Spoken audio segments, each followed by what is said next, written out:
Hello, Detroit. Welcome to another episode of Authentically Detroit, broadcasting live from the Audio Wave Network studios here on Detroit's Lower East Side, powered by the East Side Community Network and sponsored by none other than the Ford Foundation. I'm Donna Givens, and today we are joined by our special guest host, Eric Thomas, who has agreed to co-host in Orlando's absence. Thank you for listening in and supporting our efforts to build a platform for authentic voices, real people on the east side of Detroit. We want you to like and subscribe to our podcast on whatever platform you listen to. Remember, we drop a new EP just about every other Tuesday, although we've had a few growing pains these past 2 months and missed a couple episodes. We'll be back with you next Monday, October 28th, and back again on November 11th with Orlando Bailey back home from his travels. So, Eric Thomas, how are you? I'm fantastic. I'm settling into big shoes to fill. I've been catching up on podcasts and all of my spare time just to make sure that I had to live up to this living legend, Orlando Bailey. Orlando, yeah. Well, you're a legend in your own right. How was your own weekend? How was your weekend? I try to be as productive as possible, but sometimes I just go veg out somewhere. You know, you do so much stuff that your body claims you, lays you down. So, it laid me down this weekend for the most part. Oh, well. Boring, I was actually working hard on a project that I'll talk about that in a future podcast. Working on a project I'm pretty excited about, trying to work to help organize some of my peers in community development so we can speak with collective action, and it started today. Oh, good. Detroit has a lot of organizations, and I'm just really excited to see more synergy. Yeah. A lot of people doing a lot of work. Yeah, I mean, synergy is important. We all want to be special, but the reality is we are stronger together. That old ECN tagline that the DNC stole from us. We used it first. I'm sure someone used it before us, but we really are stronger together. And it's kind of like a team thing where you have to learn to play your position. And I'm trying to learn a position that is right for me and also learn how to accept leadership from others, which is sometimes hard when you're a CEO. Yeah, it's one of our biggest challenges is that everybody wants to make a mark, but what we've forgotten is all of the outcomes affect all of us. Right. if Detroit doesn't succeed, we all sink.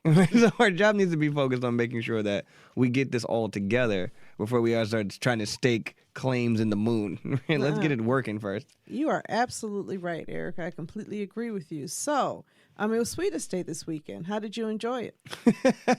I took myself on a date to my own house, cooked myself some steak and shrimp because I'm classy, and remembered that no one likes me. So it was it was an eventful Sweetest Day. Oh, I bet you had a Sweetest Day situation happen, and how was that? Well, Sweetest Day, we were both busy on Saturday, so we went out yesterday and spent a whole day together having fun watching the Lions lose. And then, so you just watched the Lions game? Well, listen, we could lose together. Didn't feel so bad, not alone. Real love. See, real love is we can lose together. It's like a Luther Vandross lyric. Is it? So, Eric. Yes. Can you tell us why you hate Detroit and why this sentiment is so real for the people who really love our city? I hate Detroit. That just feels so real. I don't think anybody who's actually a Detroiter doesn't have a love-hate relationship with Detroit, because I stand by the fact that the best thing about Detroit are the people. I think the people are the funniest, most interesting, most entertaining, most resilient people almost anywhere in the world.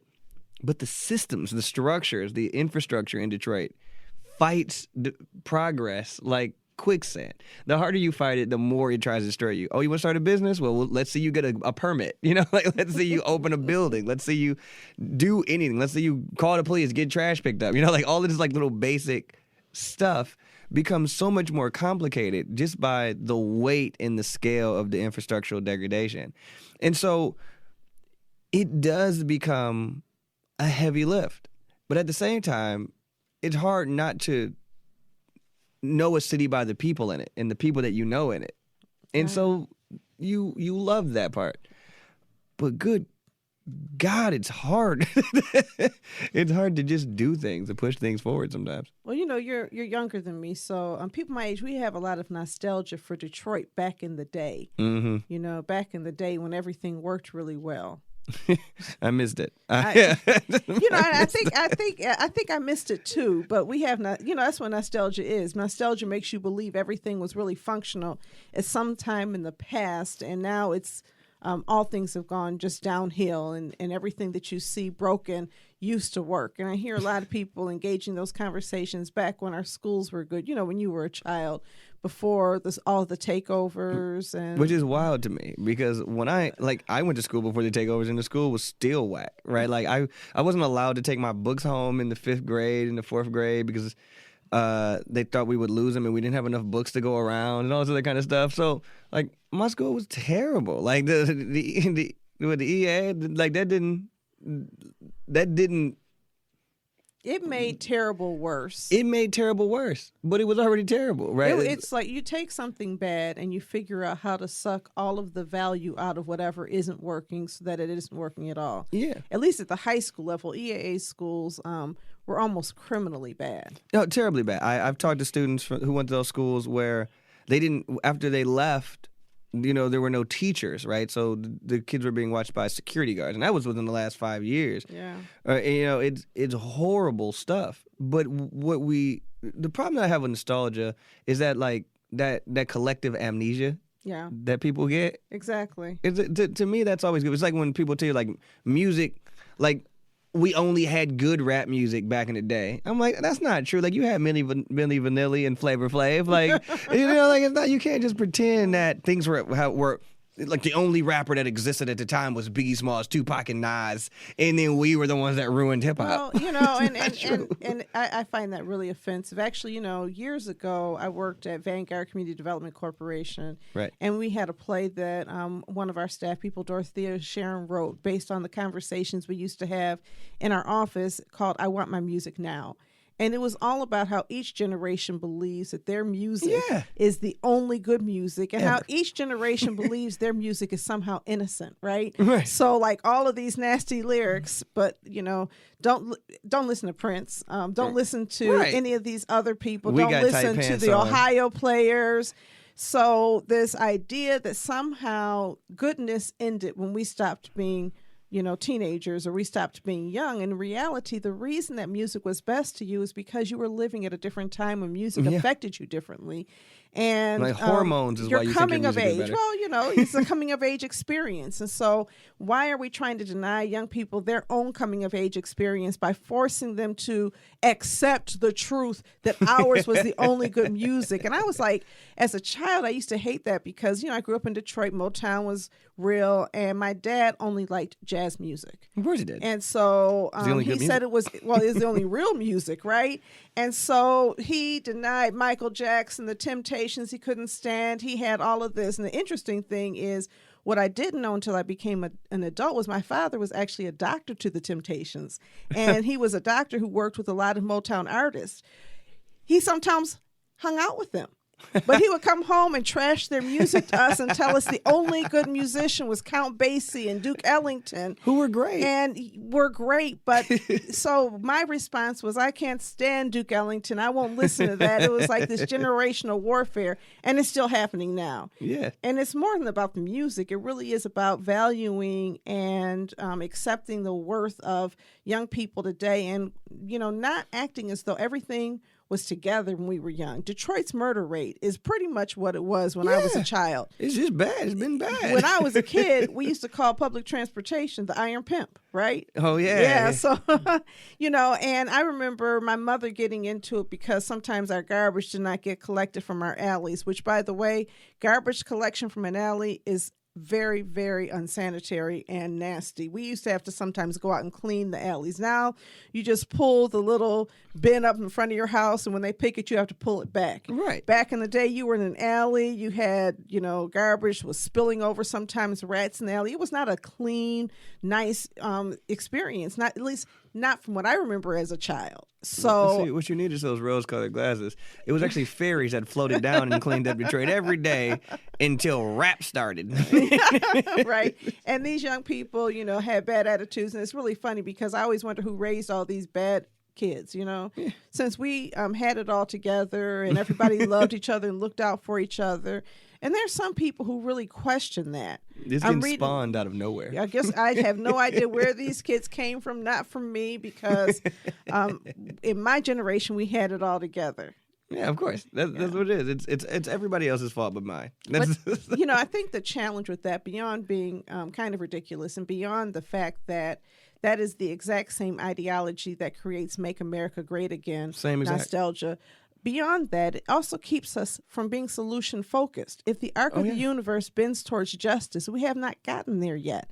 And you can't look back for the solutions for future problems. And I think that the nostalgia sort of paralyzes us and stops us from really being able to embrace change and progress.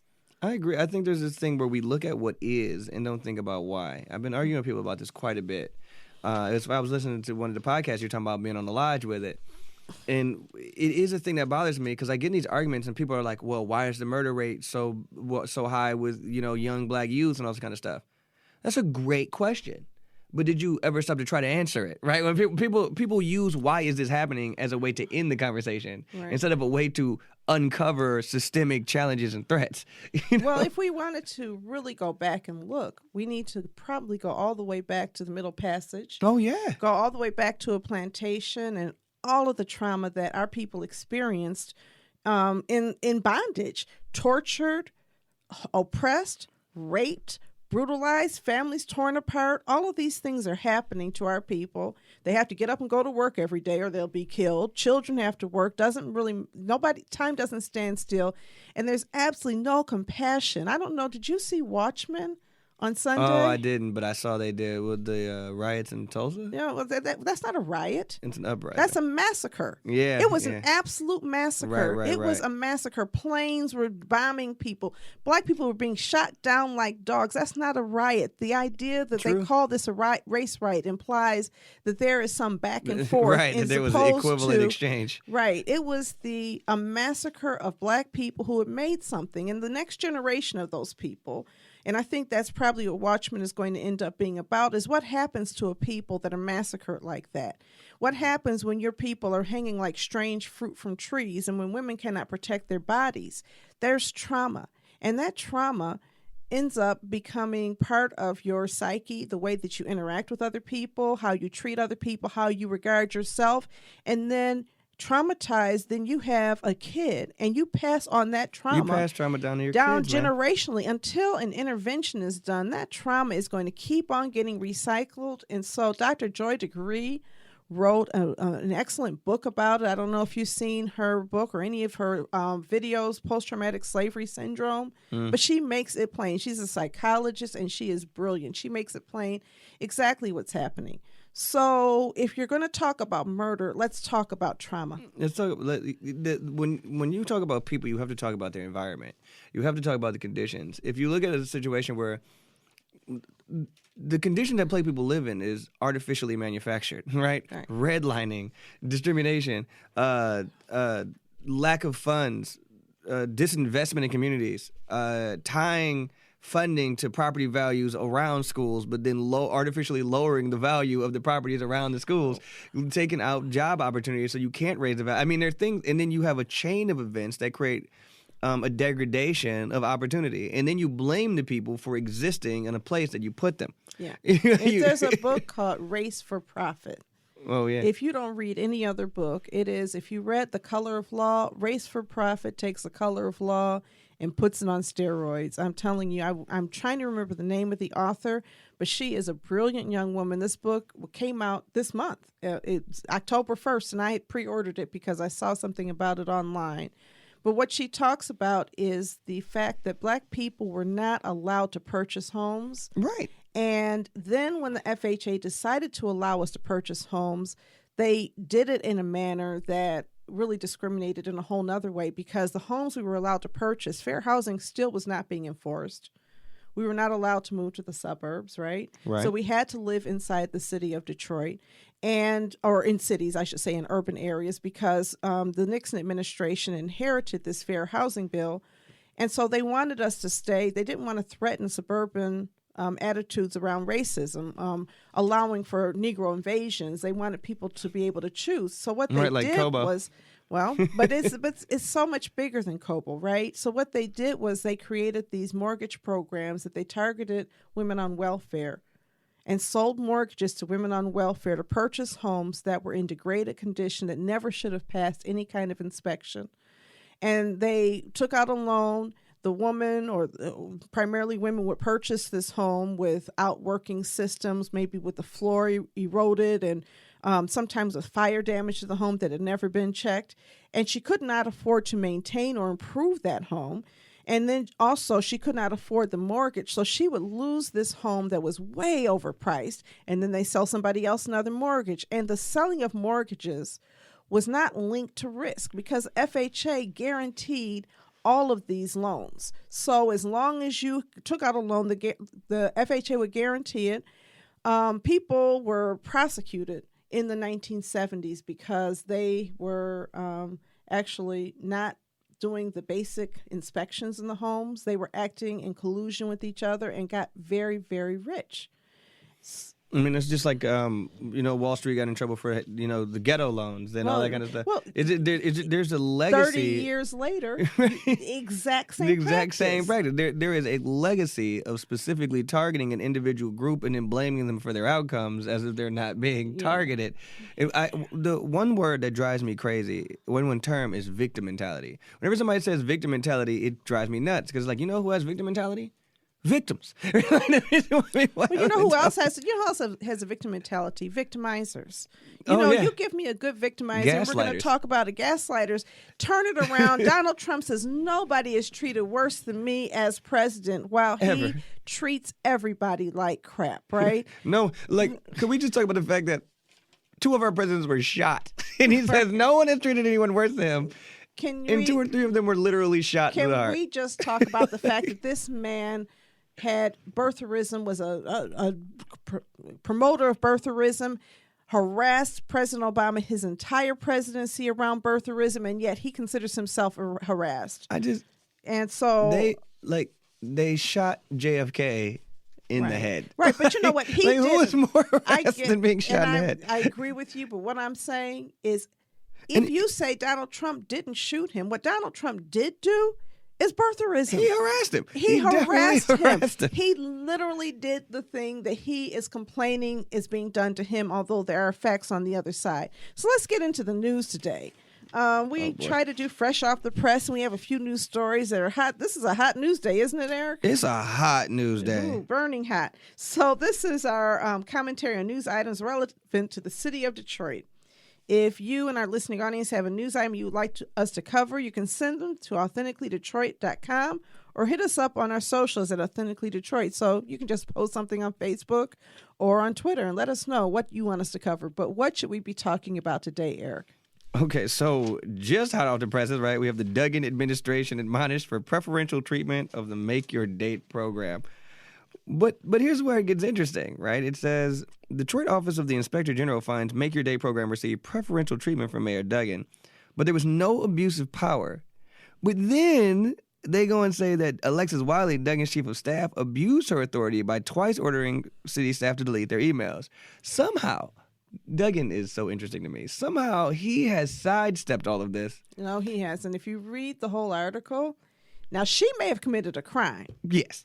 Right. Because it's literally criminal to erase public records like that. For sure. And to lead that, and she did it twice. She did, but she got 2 other people. Yeah, but you know what? Even if it's not your idea, if you break a law because your boss asked you to, you're Trump breaking stuff. a law.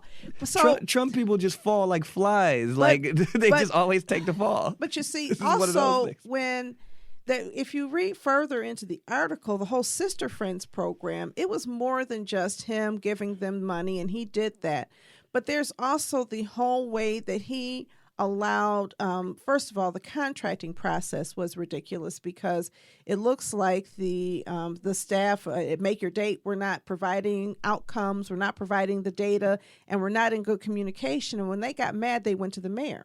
And then the Sister Friends program, which was the Detroit Health Department program that predated Make Your Date, that when they were told they had to prioritize getting clients for Make Your Date over serving the clients through their program. And so when they got in trouble, they would got into a lot of trouble when they tried to prioritize programs they were paid to implement and felt like they were being pressured specifically by the mayor on this program. And the final thing I'm going to say is that there is a bid process. The city is supposed to take things through a bid process. Oh, yeah. And the bid process was not utilized. So as a person who's bidded for the city, it is a process. It is. It's a process because that is the requirement when you're using governmental funds. And so I think that, the Office of Inspector General recommended 3 staff people be held accountable or, punished, whatever that means. But the Attorney General has to look at this same information and decide whether laws were broken. So I hope for Alexis Wiley that she did not break a law in performing her job. I do too. I mean, but Sonia Hassan, wasn't that the lady that Duggan got in trouble for? Yes. Yes. Lordy. Yes. It's one of those. It's one of those things where you look at it on its face, and it's all so blatant and absurd. Yeah. and that's why it's weird when you're like, so you've got Sonia Hassan, who is clearly in some media trouble, and you've got Alexis, who's clearly in some possible legal trouble, and you've got Duggan, who they're just like, well, he was improper, but he's okay. That to me always has been the most stressful part. I was reading an article about Donald Trump. And I'm not going to necessarily call Duggan Donald Trump other than in this particular strategy. Someone said that Trump never tells you to do anything. Mm-hmm. He just strongly implies it. Oh. And it's that type of thing. He'll never say do the thing. Well, I mean, but you know what you have to do. That's what it seems like. But that is exactly what people do, right? That's how lieutenants are deployed. That's what you do. And I think that people have to still reconcile their own conscience and decide what to do now. Sometimes people get selected for jobs because they have proven their loyalty. And I think that you still have to, at the end of every day, be accountable for all of your actions. Abuse of power is always wrong. Mm-hmm. Whoever is abusing it, I hope that these things are not true, but the allegations are pretty shocking. They're not. And good. I don't think this is over. This is just the Office of Inspector General. The Attorney General now has to come back. Now, some people think the Attorney General has come back and said there were no laws broken, but really what the Attorney General said was that the nonprofit law was not violated. Yeah. That's a very specific review. The other reviews are ongoing. Yeah. Politically speaking, this may not grow legs. Detroit has had a lot of scandal. I'm not hoping for another scandal. I believe in transparency in government, and so if this does nothing else than remind the city administration that they must be transparent and play by the rules, let that be the thing that happens. Non-transparent government is not good for all of us. And, I say this at a time where, speaking out about things like this is scary. Mm-hmm. If I say, here's what I believe, it's wrong to break the law in the city of Detroit. I should not fear a consequence, that I'm a troublemaker or that I cannot be trusted. And I think that that's the way Detroit is kind of governed. If you look on Facebook, Facebook is pretty quiet about this, isn't it? Facebook is pretty quiet about this. As a troublemaker, and that's as somebody who's been called a troublemaker, I'm so tired of being introduced as controversial. I don't know what to do with myself. When literally I'll say something like, women shouldn't be mistreated in the workplace. They'll be like, Eric's so controversial. I'll say something like, the government should not sidestep the laws. I'm like, that's so controversial. Eric, I'm not going to let you get away with saying you don't like being controversial. I don't. Own it. I don't. Wear it. But the thing is, I'm literally not trying to be controversial. Like, for instance. Sometimes you are. I'm not. I believe things. See, I think people are so used to not vocalizing things that they believe that people who vocalize what they believe are now seen as controversial. But the way your mind works is a controversial mind. Your mind will see things through a different lens and throw it out at people and be unafraid. And that's good. Own it. That's who you are. But that's just my identity. If my identity can be controversial, for instance, this particular story, and I haven't made a big thing about the story yet because honestly, I don't think Detroit wants that smoke. I don't think anybody cares, and that's the worst part about it. I'm at apathy point with this, where I think Doug would have to push somebody out of a 30-story window for somebody to say something about it. Somebody said something. Hats off to Kat Stafford for being a reporter who's unafraid to speak truth to power. Here's what I believe. I respect Kat Stafford. In a functioning democracy, you always have to speak truth. In a functioning democracy, silencing dissent, it creates absolute power, and absolute power is problematic. So I don't have to dislike somebody in power to want them to be accountable to the democratically elected, the people who elected them into that position. We have so much money running through this system and so many systems that are broken, as you noted. Every dollar that is spent, misspent, misappropriated is a dollar that could have been spent on something else. And Absolutely. That's where good government and citizen oversight comes into play, and it's not meant to be an attack. But if people look at citizen oversight as an attack on their ability to lead, then I have to question that. You know, people say if you look at accountability as an attack, right, then you need to be held accountable. You can't say that you support democracy and not support free speech. Moving on, I have a news item. 25,000 people packed Bernie Sanders' New York rally. That's what people are saying, that there were 25,000 people there. Now, I've read there were 35,000 people. I've read it on Twitter. I find some news articles, by the way. But there's not a lot of recognition that Bernie Sanders is drawing this type of crowd in New York City with Alexandria Ocasio-Cortez. He's doing it. I mean, Bernie Sanders definitely has a draw. I think it's her in New York. I think that's her crowd. You know, she's got such an incredible draw, such an incredible online presence, she has scale that's beyond her political station. You know, well, and not that Bernie Sanders isn't massively popular, right? But I feel like that audience is her audience. Well, I think it's both. I think Together. that you've got to give him credit. Yeah, Bernie Sanders has built a very strong base of support. What do they say? Not we, us. People who like Joe Biden might like Joe Biden and might vote for somebody else. They're not in love with Joe Biden. I mean, nobody in love with Joe. Okay. The Democratic establishment always picks the person that's the most lukewarm. A lot of people really like Elizabeth Warren, and some people love him. But some people who like Elizabeth Warren, and I love her, but some people who like Elizabeth Warren are persuadable to vote for some of these other folks. People who like Bernie Sanders love Bernie Sanders. And I think that the other thing is that there's this perception, and I think it's probably true, that the media has done everything it can to ignore him, as if we're not talking about every him. time. So you can have a story that will note that Donald Trump, and I don't believe all of these polls, would beat Biden and Elizabeth Warren in Iowa. But they don't mention the fact that Bernie Sanders would beat Trump in Iowa.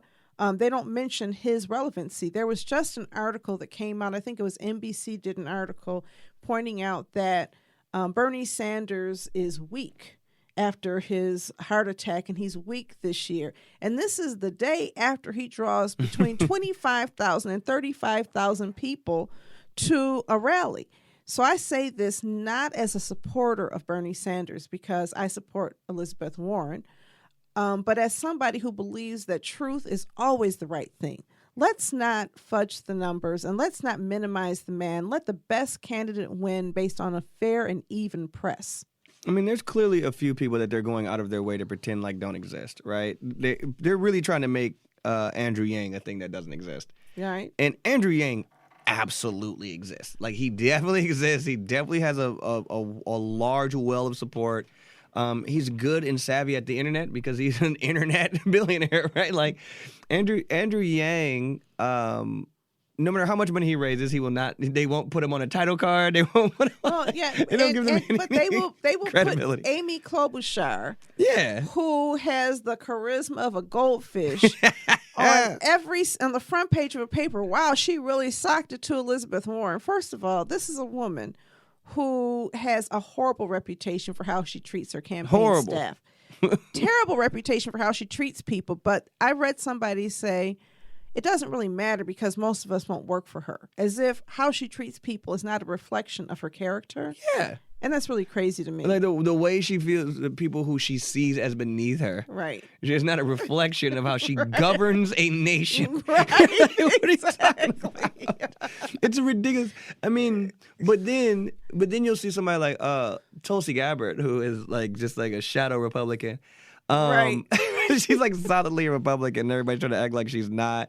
You know, beautiful gowns though. Okay, beautiful gowns. Here's the thing. She be fresh. That woman is so well dressed. I'm not even trying to be that man that's like diminishing a woman's credibility and things to her wardrobe. But come on, the woman is well dressed, best dressed candidate we've ever had. Right? Like I said, beautiful gowns. Beautiful gowns. Taylor Swift. Beautiful gowns. Right.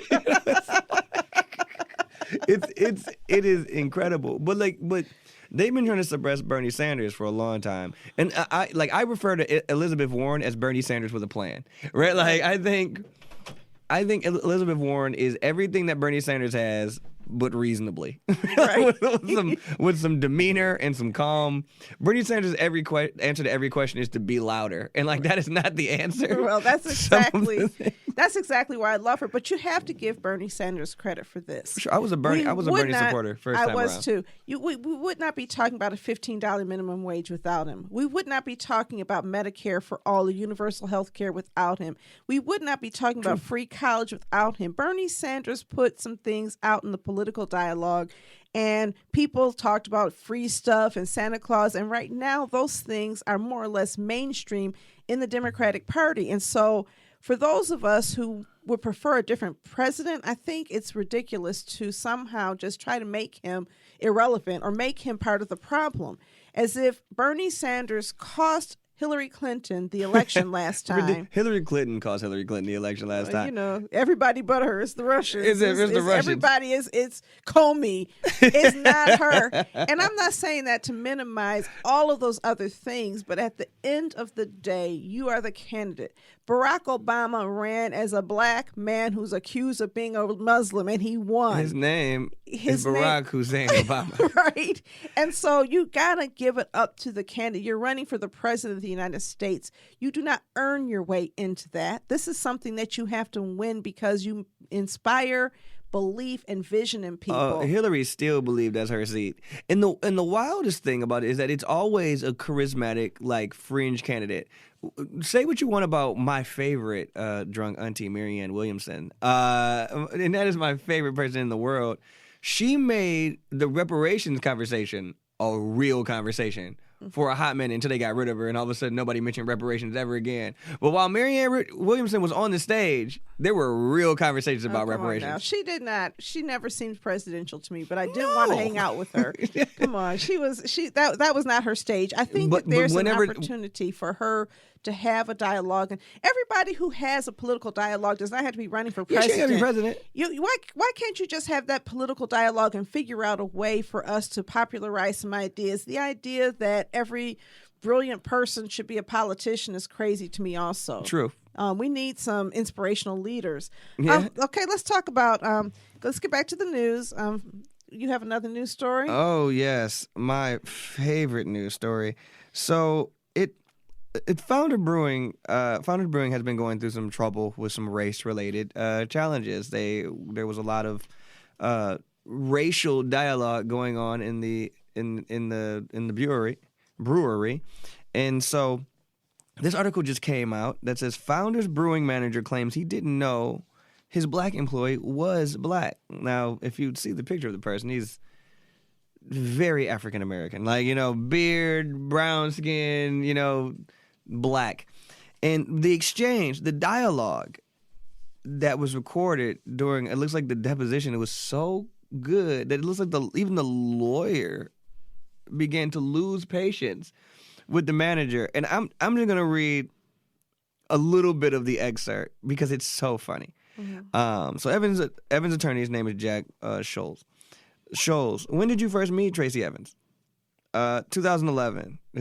Dominic Ryan is the manager. So Ryan, 2011, we had mutual friends before working there. So first of all, he already knew him before he worked at the establishment. So he knew he was a person who was black. But let's keep it going. I'm going to skip a little bit down. He says, are you aware that Tracy is black? Ryan responds, what do you mean by that? Schultz says, are you aware Tracy is African American? Ryan says, I'm not aware of his lineage, so I can't answer that. Schultz, all right, are you aware that Tracy is a man of color? Ryan, what do you mean by that? Schultz, no. Do you know? You don't know what it means for a white person or a black person. Ryan, I'm asking for clarification. Schultz, now starting to lose his temperament. You don't know any. I can promise you that. We'll keep a record of it. Someone's skin color, like a white, like he's losing his like composition. So then all of a sudden he says, are you able to identify individuals by their skin tone? Ryan responds, what do you mean identify? We keep going further down, and in this conversation he goes, what do you mean he has a different skin color? He says it's darker. And Schultz says, and that means, the attorney then says, objection, that's a vague question. You keep going through this conversation, and so he says, I don't know Tracy's lineage, so I can't speculate on whether or not he's from Africa. Schultz says, what do you mean lineage from Africa? Ryan says, no, I mean, like, I don't know his DNA. Like, he's doing everything in his life. That's emblematic of something that is so real, though, because so many white people will do so much to deny racism, and many of them say they're colorblind. I don't see race, and colorblind allows you to be racist without having any evidence, because since I can't see your race, you can't hold me accountable for those things I do to you because of your race. Because I wasn't paying attention to you. Nixon was actually, reading this book, Race for Profit. The author speaks significantly to the role that Richard Nixon plays in promoting a colorblind political strategy of benign neglect. Since I'm not going to look at race, I will use other things as a proxy for race so that I never have to be accountable for my racism. Right, like marijuana. Right, well, there's so many things. Test scores are a proxy for race. We know, everybody knows that black kids are not going to score the same as white kids on average on standardized tests. Everybody knows tests are racially biased. Mm-hmm. And yet we use test scores as a proxy for race, because when we decide we're going to send some schools money and privilege certain kids, it's not because they're white, it's because they scored high. Mm-hmm. And their test scores have been disproven as being correlated to future achievement. And yet at the same time, we keep on using that. We use geography as a proxy for race. We use credit scores as a proxy for race. If you are living in the inner city and you don't make a certain amount of money, you don't have good credit, I don't need to look at your credit score to know it's probably not going to be too high, because credit scores are correlated to higher incomes and access to finance and also awareness. And so that credit scores are proxy for race. I can deny you access to loans and never even know what color you are, but I know where you grew up, I know your zip code, and I also know that you are a black person. So we need to hold people together accountable, not just for the intent, but for the outcome of their actions. If the outcome of this strategy, if the outcome of this criterion is, I don't have a job, I can't get into this school, I can't get a loan, quit telling me that you're colorblind. I see you. I mean, I say this all the time. Color blindness is violence. It's this idea that I can diminish your entire identity to make myself comfortable so I don't have to deal with our differences. Because in America, the myth and the deeply damaging propaganda of the melting pot has made people believe that differences are inherently. Things that are different are bad. Difference from white heterosexual normative culture are bad. For sure. But even this idea, we say this all the time, is like, oh, I don't see your differences. But the differences are the things that are the dope parts. Like, that's the part that makes us different. Like, it makes us unique and it makes us special. I always, like, one of my favorite things I like to tell people is, differences are dope. Like, it's, like, individual culture creates amazing things. You get tacos and you get fried rice and you get sushi and you get all different. You get jambalaya because of the differences. Yeah. So I had a white woman, she was Irish, she worked for me, and she told me she didn't see race, but she was always walking around bragging about her Irish heritage and, on St. Patrick's Day, all the leprechauns and all the green and everything. I said, well, I don't see your leprechauns either. So you don't see my race. I don't see your ethnicity. Quit talking about it. And she was offended. Going back to colorblindness, there was a black student at Michigan State who found a toilet paper noose hung on her door. Well, of course. And Michigan State University said it was a prank. A non-racially motivated. It was not. Well, first of all, there was. So they don't see racism because they said, they were just having fun, as if racist pranks are not fun to racist people, right? And without doing any investigation, they just concluded, you know what, this has no merit. It's terrible. It's in the Lansing State Journal. Mark Johnson wrote it. Check it out. It's a terrible story of a student away from home and having to deal not only with racism, but with an indifferent administration that really doesn't care. So, but I want to talk to you about something else today. See the race, is what it was. You and I had a great conversation a couple weeks ago online about Amber Geiger, who was sentenced to 10 years in prison for the murder of her neighbor, Bolton Jean, a man she claimed to kill by accident. Following the senseless murder of this man who was eating ice cream in his own home, she barely administered first aid. She was texting.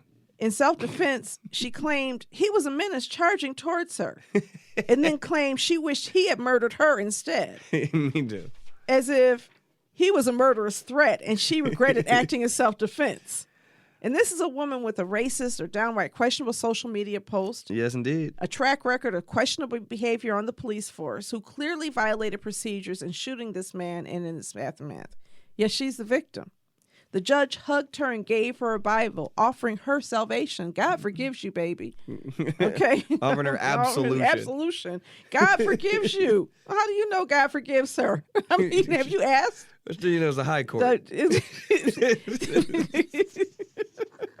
The actual victim's brother hugged her and told her he wished she didn't have to go to prison. They tripping. And his father hoped they could be friends one day. Eventually. And all this forgiveness was heralded as wonderful evidence of faith and grace. These black folks are so good at forgiving. And it really looks to me as though forgiveness can sometimes be a tool of oppression. Sure can. Okay. This idea that if we are just... The real problem with these blacks is that we're just not good enough. And if we just get gooderer, if we get more gooderer, then eventually we will be accepted. And in this, it don't work.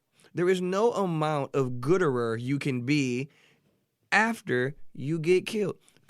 I need to set a scene for everybody in the universe because I keep going through this, and I think people need to understand how absurd it is that she shot this man.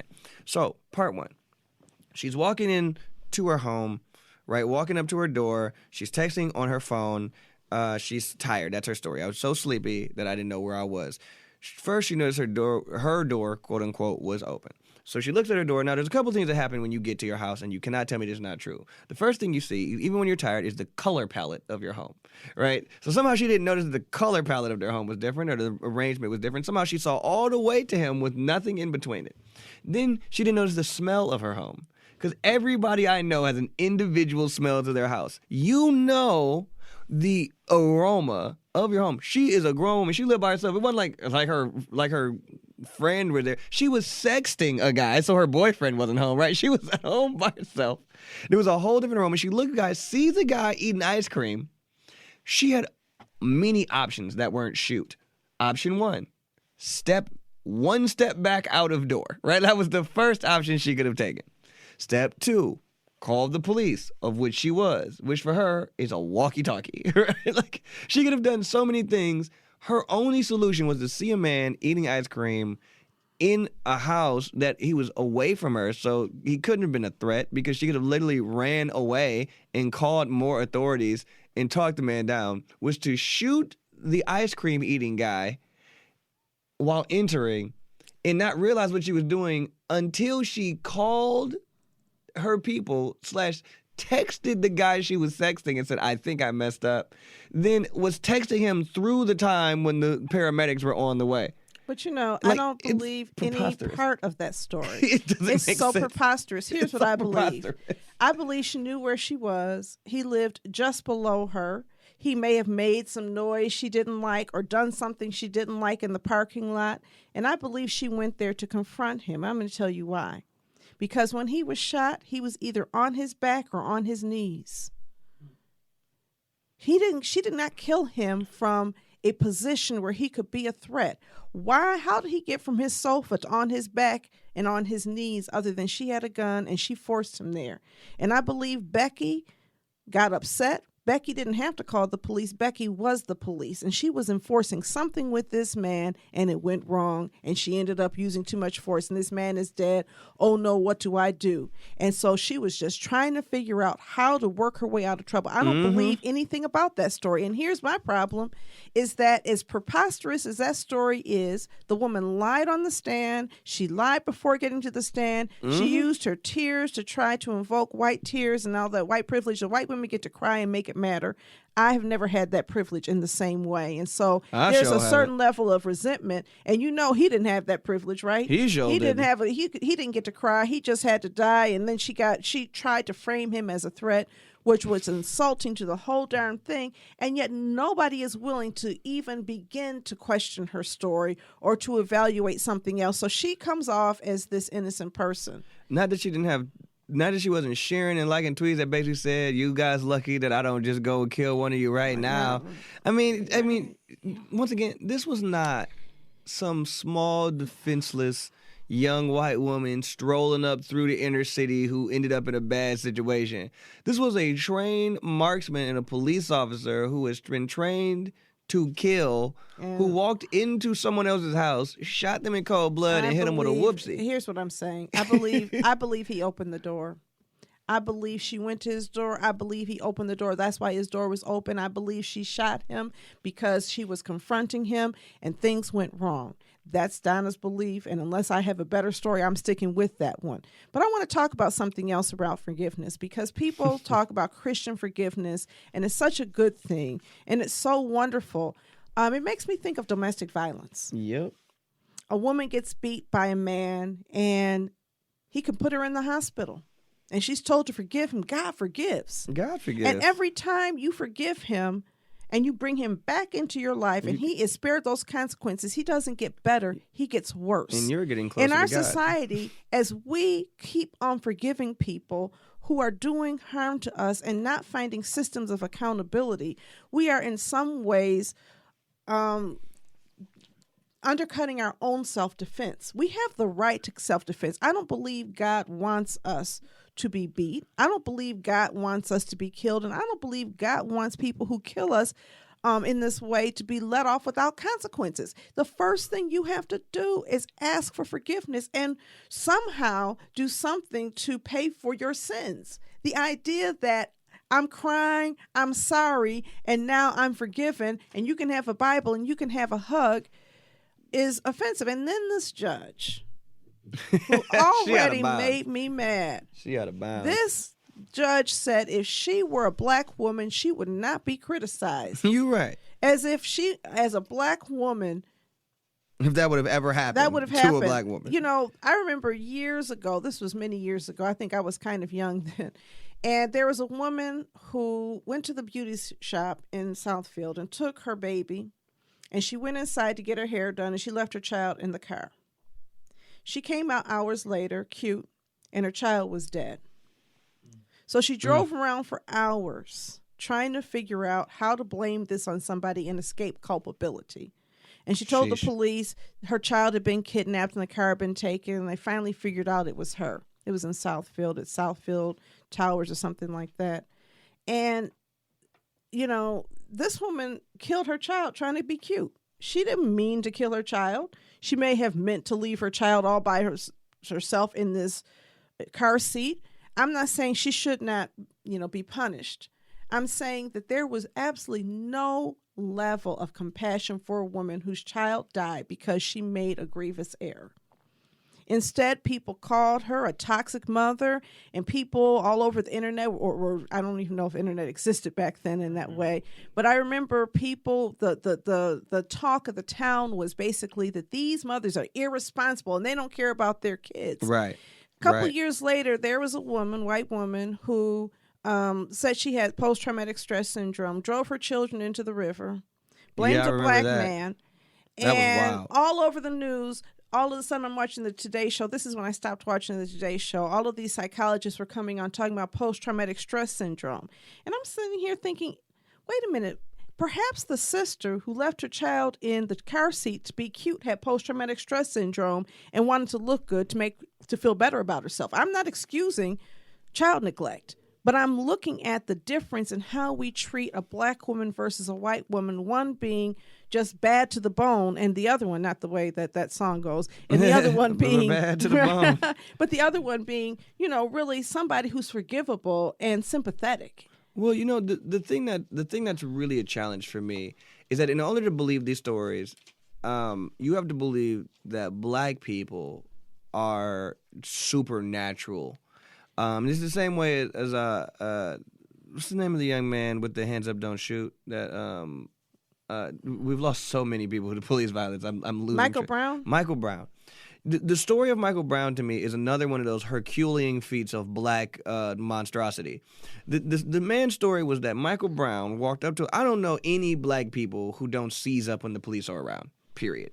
This man said that Michael Brown walked up to his door as a police officer, reached into the police car, grabbed him about the neck, shook him violently, reached in, grabbed his gun, began to snatch him out. And this 200-pound young boy, okay, who would have had all of the leverage and all of the weight to keep this door closed, the man who was of comparable size, just white, pushed him off the door, opened the door, had enough time to get out of the car, grab his own gun back, then shoot him while he was all of a sudden half a block away. Now, how did Michael Brown teleport to the guy's car, reach in the car, grab him, ring him about a little bit, and then teleport away from the car to get shot halfway down the block? Well, what do you think we're made out of? Because it is all dehumanizing.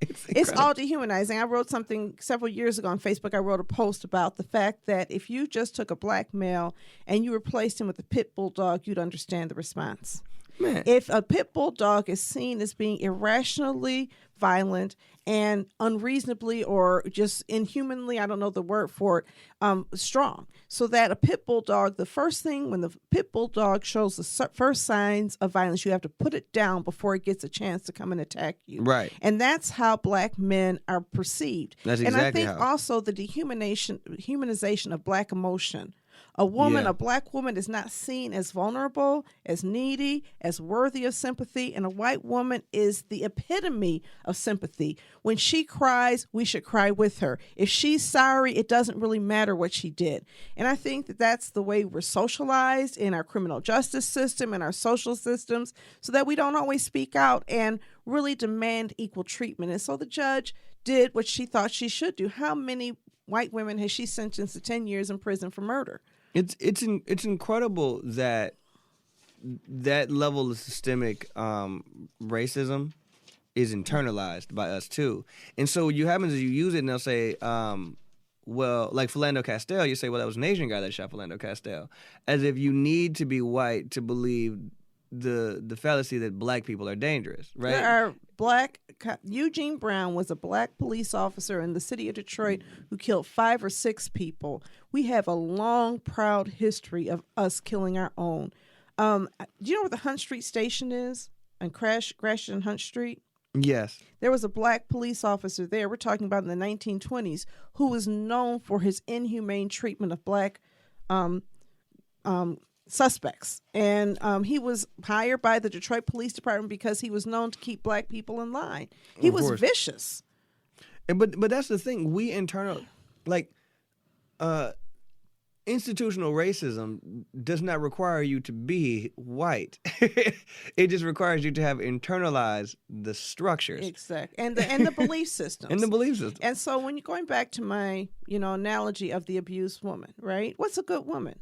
A good woman is obedient, meek, mild, respectful, does not trigger the anger in a person. And you have a woman thinking, if I'm just more meek and more mild and more respectful, maybe he won't hit me again. And the meeker you get, the more he hits you. The more he hits you. Right? And I believe that there's a certain amount of that's true of black people. What's a respectable black person? We don't show anger. We don't show emotion. We have this gracious way of, we're so religious. We hug people who murder our brothers and sons. There's a fascination with Black religiosity.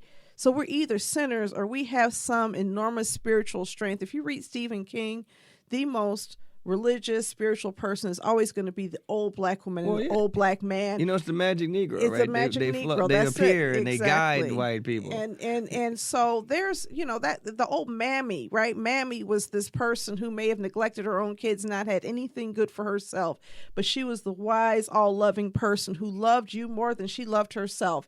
And that is the position we put ourselves in societally when we just rush to forgiveness. Now, I'm not saying that forgiveness is a bad thing. Forgiveness is one of the most healthy things you can do in time once you have figured out how to protect yourself from somebody, and once you have established enough distance to hold them accountable. Forgiveness is healthy.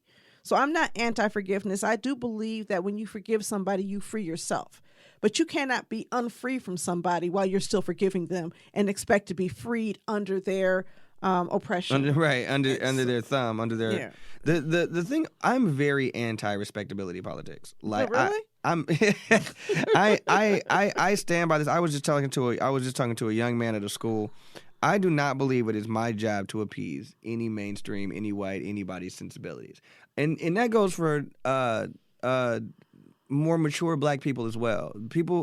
I get into so many clashes with older Black men about my disrespectfulness, about me not waiting my turn or waiting in line, and they don't ever say it out loud, but I see how they respond to me, because I'm not the typical type of Black male, right? I'm a little bit more feminine, and a little bit more aggressive at the same time, and so I run into these collisions where I remember one time I was explaining how I didn't go to college to a group of people. It was kind of mixed company, so white folks, older folks, blah, blah, blah. And this older Black guy comes and he pulls me to the side after we're talking. He goes, "Hey, you can't tell people you didn't go to college." I was like, "But I didn't." He was like, "Well, you can't tell people that." I was like, No. You can't tell people what you don't want to tell people. I am an isolated incident, right? Like, I have my own experience. And so we do spend a lot of time trying to appease, trying to satiate someone else's sensibility so that they will eventually accept us. Well, it's who got time?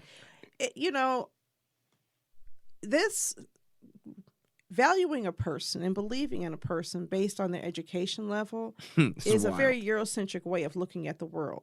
We would have to disavow all of our ancestors. You know all what? None of us meant anything until the first one went to college, as though going to an institution of higher learning makes us smart, as if going there makes us somehow worthy of attention. So the interesting thing is, in both, I can't get his name, is it Botham Jean and Botham John, thank you. In Botham John, and then a Tatiana in Fort Worth. The first thing that comes across is, but they went to college. Yeah. And since they went to college, their deaths are a tragedy, as though going to college makes you somehow worthwhile in our society. And I just don't believe it. I think that we have got to start rejecting what other people say about us. I went to the University of Michigan, and I have a lot of classmates who go blue, the leaders and the best and stuff like that, as if somehow going there made me smart. I was smart before I went there, first of all, okay?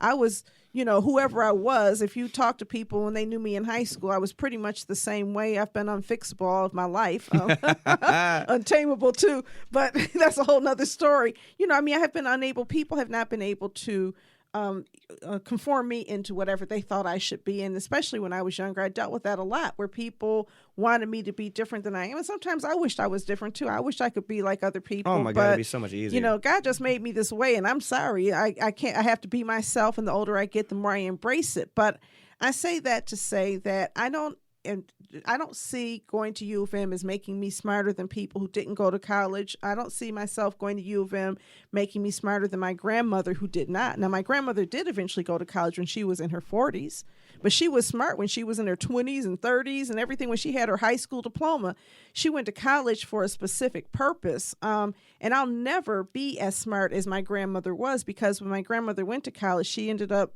becoming a teacher and taught English, Swahili, and French. And she spoke 7 languages. And my grandmother visited every continent. She was a world traveler and a peace and freedom activist. And I look up to this woman as somebody who all of my family does, even though people have many more degrees than her. And my grandmother was not smarter than her grandmother, who couldn't read. Right. And her grandmother was not smarter than the other grandmother. You know what I'm saying? So I think that we have to be very careful how we internalize racism and white supremacy, because all of those are measures that are given in a society where this is what you have to do to prove your worth and your intelligence. And they won't treat you no better whether you got it or not. And that's the wild part. They'll treat you better in public, but you still ain't got the access to the jobs and opportunities. I'm the wrong type of black all the time. You know, when I was growing up, my father, I can't say this on this, but my father used to ask me, what do you call a black man with a PhD? What's that? N-word. Yeah, man. He wanted me to know that no matter what I did, that I was always going to, in the eyes of some people, be that, so that I would not look to those people for my affirmation of who I am. My father had a lot of flaws, but what he really taught me to be was resilient and not dependent on those institutions to give me my worth. I brought it to the table. I'm not getting it from you. And I think that we need more people willing to challenge those systems and demand a place at the table, not because we did those things that you sanction, but because we have worth, because we are human. And as intelligent beings, we can figure this stuff out.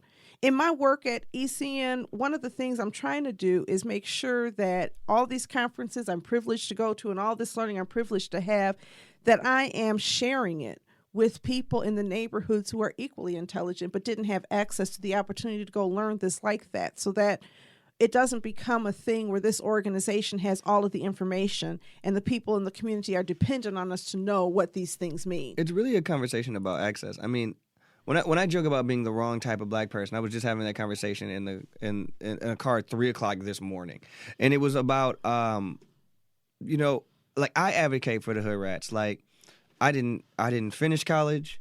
I went to community college before I dropped out of community college, right? So that's not a big drop, right? Like, I am not a Christian. I do not believe in God. Like, I am all the wrong types of black.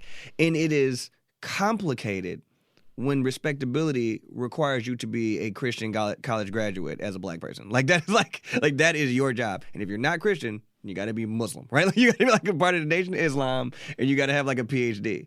But I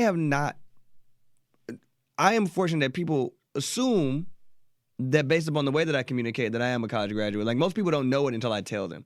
People just assume that because I'm in the room with them that I have the same quote unquote credentials as them. And it speaks to bias that you believe that your validation from an institution is a direct line to your intellect.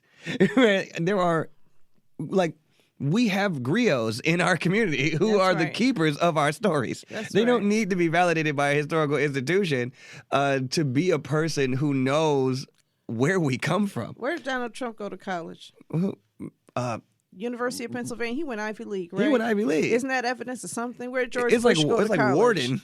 Yeah, the reality is you have plenty of people who are educated fools, and you have plenty of people, and that's not to deny education. Like, I value education. I tell kids to go to college I feel every time very I talk blessed to have received a good education. At the same time, my father used to tell me something else, and that was the job of a school is to teach you how to learn. That if you learn how to learn and you become a lifelong learner, it doesn't matter what anybody does. So you look at somebody like LeBron James, who also didn't go to college and who was a particular hero of mine until this, whole Hong Kong thing. He's got to work his way out of that. But I mean, this is a man who's so intelligent, who is so successful, not just as an athlete, but as a businessman who didn't go to college. And you have people who went to college and have all kinds of degrees next to their name who wish they could do what he's doing with his life. And it's an example and just evidence that you don't need other people to show you how to learn.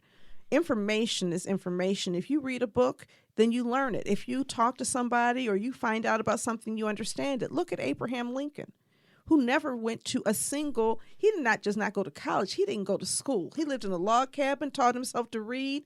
He became an attorney, reading law books and then passed the exam and did the apprenticeship necessary to become an attorney. Whatever you think about Abraham Lincoln, he was a brilliant writer, had a brilliant gift of oratory and writing. And he never went to anybody's school. And in those days when he was on the path to the presidency, people looked at him as being subpar. The elites and the well-educated looked at him as being less than them. And yet he was president. It's always interesting when you. I ask people this all the time. What is a college degree for? But to provide validation for you. So who is the person that gives that institution the right to validate you and your value? The first person who created a college didn't have a college degree. That's just the facts, right? Well, but it's more than just validation. You do learn important things. And some people, I do believe that there is a lot of essential learning, and especially for certain things. I want my doctor to have a medical degree. I want my lawyer to have a law degree, although there are some people who fake it and make it. I know there's somebody who is operating on people without a medical degree. True, that just happened. But by the way, please make sure you have one if you're going to touch me, okay? I just think people, so when I talk to kids about going to college, this is what I always tell them as a person who didn't go to college. If you're going to go to college, they're going to use you for tuition, use them for resources. There were so many things that colleges give you access to, whether that's studying abroad programs, whether that's getting around people who have the same interests as you. There's a concentration of focus and intellect in one place who are unencumbered by kind of the distractions of the world. You're able to go and discover yourself at college. And so if you're going to go to college for its reason. But if you're going to go to college for the degree, right? If you're just going to college for the degree, you're about to waste your college experience. Well, it depends on what kind of degree. Again, if you want to be a nurse, you need a nursing degree. True. If you want to be computer science, you're going to need that kind of degree. Maybe. So, well, maybe on the computer science. Well, depending on what type of computer engineering you're doing, you may need it. You're right. There are some people. Even Google doesn't check for degrees anymore. You're right, but there are certain jobs that you must have it, and certain a doctor should have a degree. I agree. I think that here's the thing. I don't think that you should be. I'm not a snob who believes that going to college is what you know.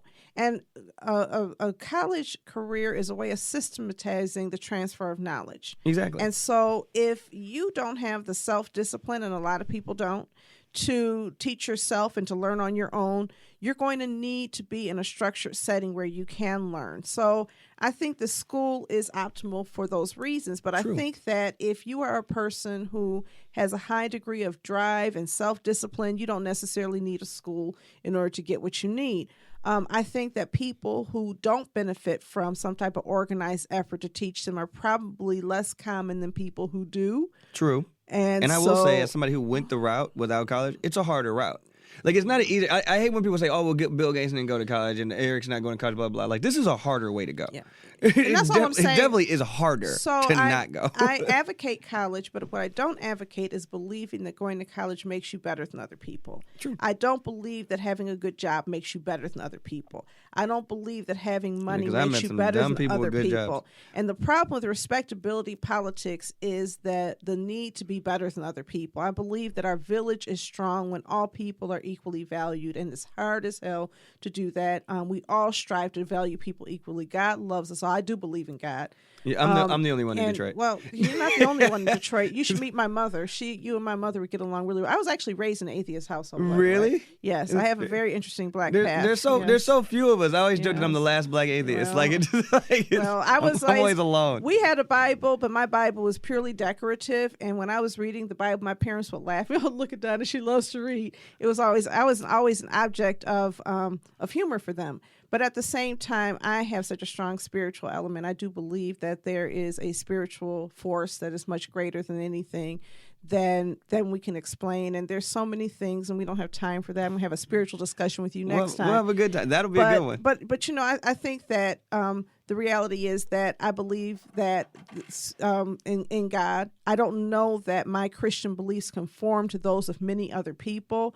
I believe in Jesus in the New Testament, And I know that there are a lot of people who have not really moved much beyond the Old Testament. So there's a lot of punishment and, rebuking God, angry God. And I believe in a loving God and a forgiving God. And I believe in all of those things, even despite our conversation about forgiveness. Old Testament God I do was an want angry to guy. get to, before we go, though, one of the things we want to talk about in terms of forgiveness, real quickly, is this whole idea of forgiveness being something where we're forgiving somebody for murder. But you have somebody, there was an article in the paper today about a water program where people who don't pay their water bills are having their water shut off. What about debt forgiveness for poor folks? How come forgiveness always seems to flow in the direction of the privileged and not people who are most in need of compassion and a forgiving heart? Oh yeah, I mean it always flows up, right? It's Right. the job of the oppressed to forgive the oppressor, because you need that to survive the oppression that's coming, right? Somebody who's oppressing you, like a lion, doesn't have to forgive a gazelle. You're just taking over. I would like to see a lot more forgiveness take place in the city of Detroit. I would like to see a lot more compassion, a lot more awareness, and a lot more effort to understand the real fragile souls of so many people here because of the lifetime of trauma in their lives and the lives before them and the lives before them. Sometimes it's understandable why people do certain things. It's a lot more understandable to me why certain people engage in self-destructive behavior when they've been raised in traumatic environments than why Amber Geiger walked into a man's apartment eating ice cream and killed him. So if we're going to forgive, let's start with forgiving people who need it the most. Who need forgiveness. Children in foster care who would, move into adults who've never been loved, never been given the kinds of things that every child deserves and needs. Deserve a level of forgiveness, and our society is pretty unforgiving. School policies, we have zero tolerance policies because we need to teach children the way it is. And, Which isn't true. Well, it's not the way it is if you have the right type of access. But it is for those kids, and they learn from a very young age. I used to manage schools, and this one kid pulled a red shiny object, the fire alarm. He was in kindergarten, and the principal moved to expel him. Sheesh. And wanted to teach him a lesson and set a standard. And what standard are we teaching these kids but non-forgiveness? I wish that we lived in a world that extended the same level of compassion and forgiveness for our children that we do for these adults who misbehave, especially when they are misbehaving from a perspective of privilege. I mean, it's like when I go into these schools and there's metal detectors everywhere. It's like you're criminalizing these kids and teaching them what it's like to go into this system before they even know it, right? They are now prepared to be patted down every day. It's because every single one of them is a threat. But when the suburban kids are shooting up schools, now all of a sudden it's a tragedy now that those kids have to go through. It's sad. It's really sad. It's really and they're sad. having these drills, and they have to worry about their safety, and that's tragic. Our kids are patted down every day. Right. Adults, shoot, I get patted down every time I go into school. I'm like, Jesus. Right. So I really, really, really want to thank you for coming on today. I knew it would be fun. I always enjoy talking to you, Eric. You are, if nothing else, somebody who stimulates new thought.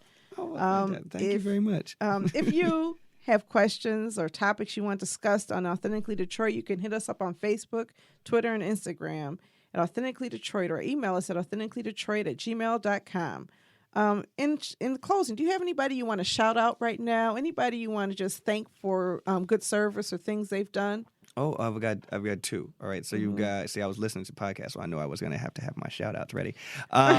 So Nate Wallace and Carissa, now Wallace, formerly Carissa Holmes, got married in Spain and took every black person with authority in Detroit with them, except for Donna. The only executive director that wasn't in Spain this weekend. Really, really incredible.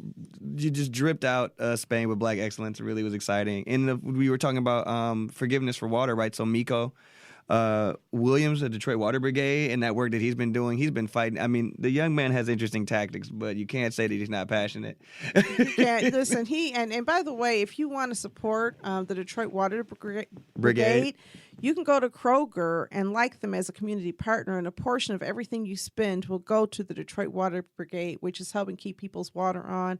Hats off to Miko, and thank you for mentioning him. He is interesting. At the same time, he brings it real, and he's about as authentic as you can get in the city of Detroit. You always know when Miko's in the room because Yeah. he's recording it. And he's about to be dragged out and of it. he is about to be dragged out, or he has just got so much commentary.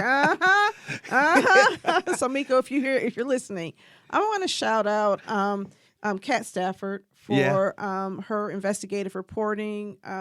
She is a young sister who just does the job and really helped break this story. And it's got to be scary and threatening as a young Black woman to take on an administration that is as closely protected as this one. Oh, yeah. So she's a young woman I admire. Strong woman. Yes. I want to shout out Senator Stephanie Chang, the Detroit People's Platform, the Michigan Environmental Health Council, and ECN for our work in trying to get a petition to demand that Fiat Chrysler protects our air quality in the city of Detroit. We're working together. This is the first time we have all come together around the same table, but air is... we all breathe the same air, right? Yeah, and either right. we're going to fix it and make sure that we're breathing healthy air, or we're going to let some people get sick. And then I also want to shout out Senator Chang and Congresswoman Rashida Tlaib for the housing conference they're having this Saturday. It's going to be on housing justice, a lot of great speakers discussing a lot of topics that we all need to be discussing so that we can understand how to live in a more just society where everybody has a place to live, which is, in my opinion, as much a human right as water, a place to live in water and something to eat and medical care. These are all human rights, and too many people in our community in the city of Detroit are going without them. And I'm going to stand with Eric and hate the systems that deprive people of these things until we decide to fix them. So we'll see you next time. Thank you for listening.